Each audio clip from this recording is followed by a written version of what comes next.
इस तालीमी YouTube channel बाज़ीचे अतफ़ाल में आप तमाम व्यूवर्स का दिली खैर मकदम है। प्यारे बच्चों, हमारी ज़िंदगी में हमारे आसपास कुछ ऐसे लोग होते हैं जो हमारे मुखलिस और खैरख्वाह होते हैं, लेकिन हम अपनी मस्ती और खेलकूद में ऐसे खोए होते हैं कि उन्हें पहचान नहीं पाते और ना ही उनकी बातों को समझ पाते हैं। इसी तरह कुछ लोग हमें नसीहतें करते हैं जो हमें गिरां गुजरती हैं, मगर फिर भी वक्त रहते हमारे सामने कुछ ऐसे हालात आते हैं और तब हमें वो लोग और उनकी नसीहतें याद आती हैं। अगर उस वक्त भी हम ना संभलें तो ज़िंदगी भर पछताना पड़ता है। ऐसी ही कुछ बातों को इस सबक में एक कहानी के ज़रिए बताया गया है। उम्मीद है आपको पसंद आए।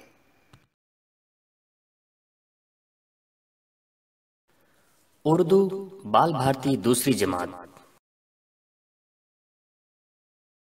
इस वीडियो में आज हम पढ़ेंगे सबक नंबर 13, कहना बड़ों का मानो, सफ़ा नंबर 55 पर। किसी गांव में अहमद और असलम दो दोस्त रहते थे। दोनों पड़ोसी भी थे। वो साथ साथ खेलते और पढ़ते थे। उनका गांव छोटा सा था। गांव में कच्चे पक्के मकानात थे, छोटे छोटे रास्ते थे, लेकिन ये छोटा सा गांव बहुत खूबसूरत था।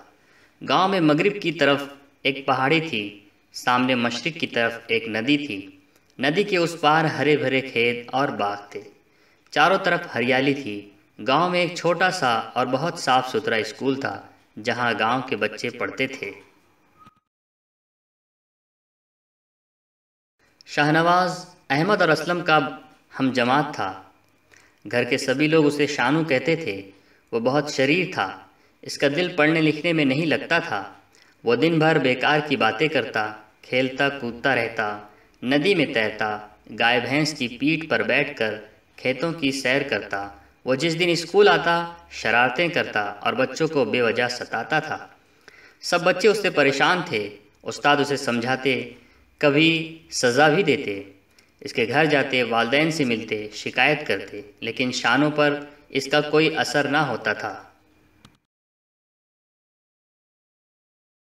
बरसात का मौसम था। एतवार के दिन गांव के सब लड़के नदी के किनारे खेल रहे थे।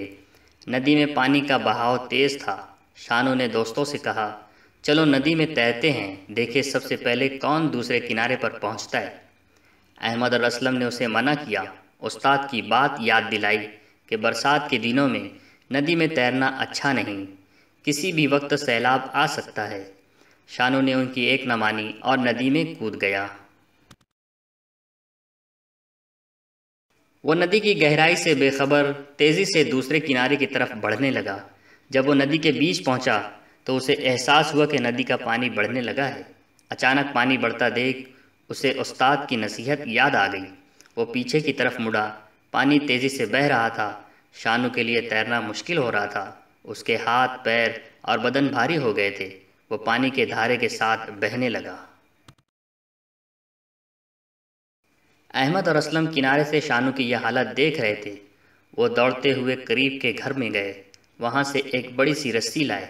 अहमद ने रस्सी का एक सिरा मजबूती से पकड़ा। असलम ने दूसरा सिरा शानू की तरफ फेंका। बड़ी मुश्किल से शानू ने रस्सी पकड़ी। अहमद और असलम रस्सी खींचने लगे। साथ ही वो शानू की हिम्मत भी बढ़ा रहे थे। धीरे धीरे शानू किनारे पर आ गया। वो बुरी तरह थक गया था और सर्दी से कांप रहा था। दोनों दोस्त उसे घर तक लाए। उसकी अम्मी ने उसे कंबल उड़ाया। अहमद और असलम उसके पास ही बैठे रहे। अब शाम हो रही थी। शानू भी अब बहुत बेहतर महसूस कर रहा था। दोनों दोस्तों ने उसके घर वालों से इजाज़त चाही।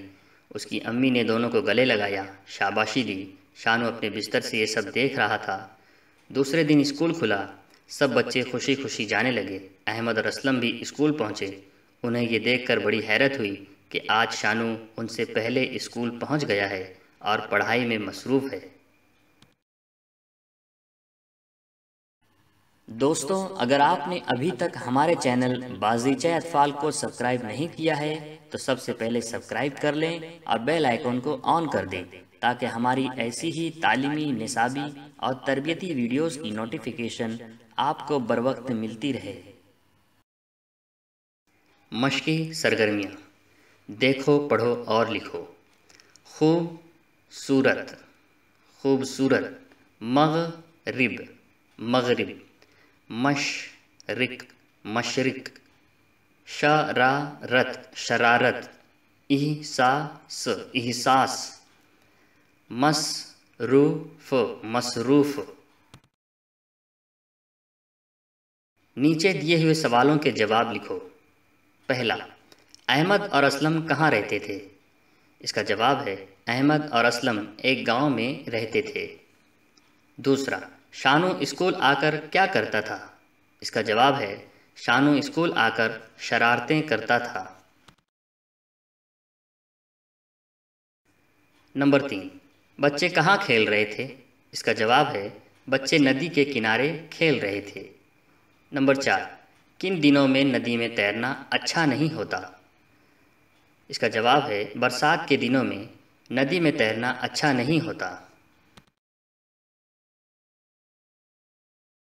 सवाल नंबर 5, शानू को किस बात का एहसास हुआ? इसका जवाब है शानू को एहसास हुआ कि नदी का पानी बढ़ने लगा है। नंबर 6, पानी को बढ़ता देख शानू को क्या याद आया? इसका जवाब है पानी को बढ़ता देख शानू को उस्ताद की नसीहत याद आई। नंबर 7, अहमद और असलम करीब के घर से क्या लाए? इसका जवाब है अहमद और असलम करीब के घर से एक बड़ी सी रस्सी लेकर आए। नंबर 8, शानू की अम्मी ने अहमद और असलम का शुक्रिया किस तरह अदा किया? इसका जवाब है शानू की अम्मी ने अहमद और असलम को गले लगाया और शाबाशी दी। जोड़ियाँ लगाओ। यहाँ 2 खाने दिए हुए हैं। पहले खाने में कुछ नाम हैं और दूसरे खाने में अल्फाज। सबसे पहले हम गांव की जोड़ी लगाएंगे खूबसूरत के साथ। दूसरा है मौसम, इसकी जोड़ी लगेगी बरसात के साथ। तीसरा है शानू, इसकी जोड़ी लगेगी शरारती के साथ। चौथे है उस्ताद, इसकी जोड़ी होगी नसीहत के साथ। सबक की मदद से खाली जगह भरो। पहला, ये छोटा सा गांव बहुत सिफर सिफर था। खाली जगह में हम लिखेंगे खूबसूरत। दूसरा, चारों तरफ सिफर सिफर थी। खाली जगह में हम लिखेंगे हरियाली। तीसरा, सब बच्चे इससे सिफर सिफर रहते। इस खाली जगह में हम लिखेंगे परेशान। नंबर 4, अहमद और असलम ने उसे सिफर सिफर किया। खाली जगह में हम लिखेंगे मना। नंबर 5, किसी भी वक्त सिफर सिफर आ सकता है। खाली जगह में हम लिखेंगे सैलाब। नंबर 6, शानू अपने सिफर सिफर से ये सब देख रहा था। खाली जगह में हम लिखेंगे बिस्तर। सही जुमले के सामने सही का निशान लगाओ। पहला, अहमद और असलम पड़ोसी थे। ये जुमला सही है।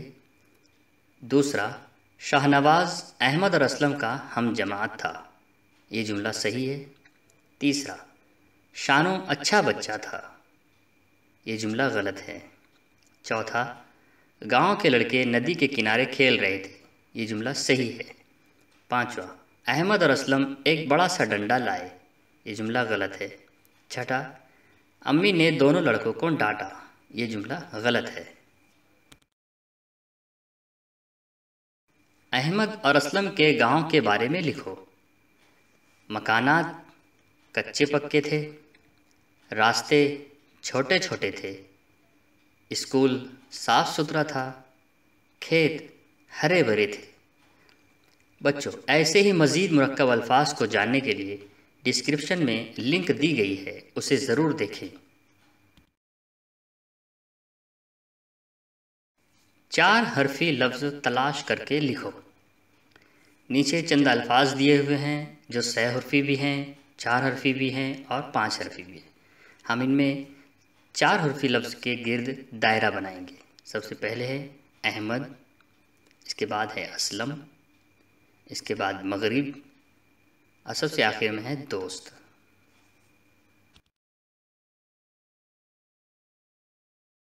ऐसे लफ्ज़ तलाश करो जो नून गुन्ना पर ख़त्म हो। नीचे चंद अल्फाज दिए हुए हैं। हम दायरे के ज़रिए नून गुनने वाले अल्फाज को वाज़े करेंगे। सबसे पहले है गांव, इसके बाद है दिनों, इसके बाद दोस्तों, इसके बाद दोनों और आखिर में है बच्चों। जिन लफ्ज़ों पर ज़रूरी हो उन पर तशदीद का निशान लगाओ।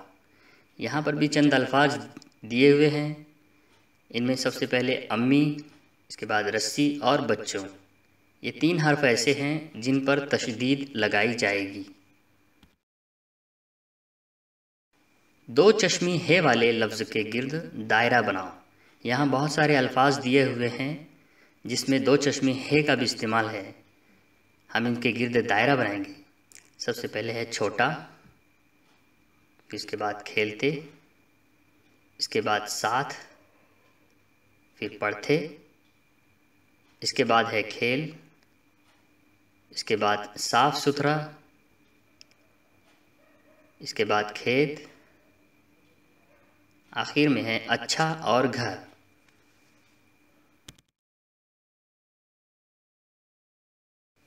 प्यारे बच्चों, इस सबक में लफ्ज़ बेकार इस्तेमाल हुआ है। ये 2 लफ्ज़ों के जोड़ से बना है। इसे साबके और लाहके कहते हैं। इस तरह के और भी लफ्ज़ बे लगाकर बनाए जा सकते हैं, जैसे बेरहम, बेहोश वगैरह। इस मौजू यानी साबके और लाहके पर बनी हमारी वीडियो की लिंक डिस्क्रिप्शन में दी गई है, उसे ज़रूर देखें। लफ्ज़ बे और कार के ज़रिए यहाँ चंद मिसालें साबके और लाहके की दी जा रही हैं। इसे ध्यान से पढ़ें और याद रखें। सबसे पहले हम देखेंगे साबके। बेलगाम, बेबस, बेशरम और बेज़ुबान। इसके बाद हम देखेंगे लाहके। जानकार, कलाकार, फ़नकार और गुलूकार। ये तमाम लाहके हैं।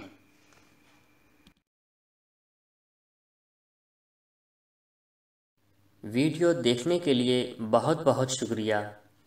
वीडियो पसंद आए तो लाइक और शेयर ज़रूर करें।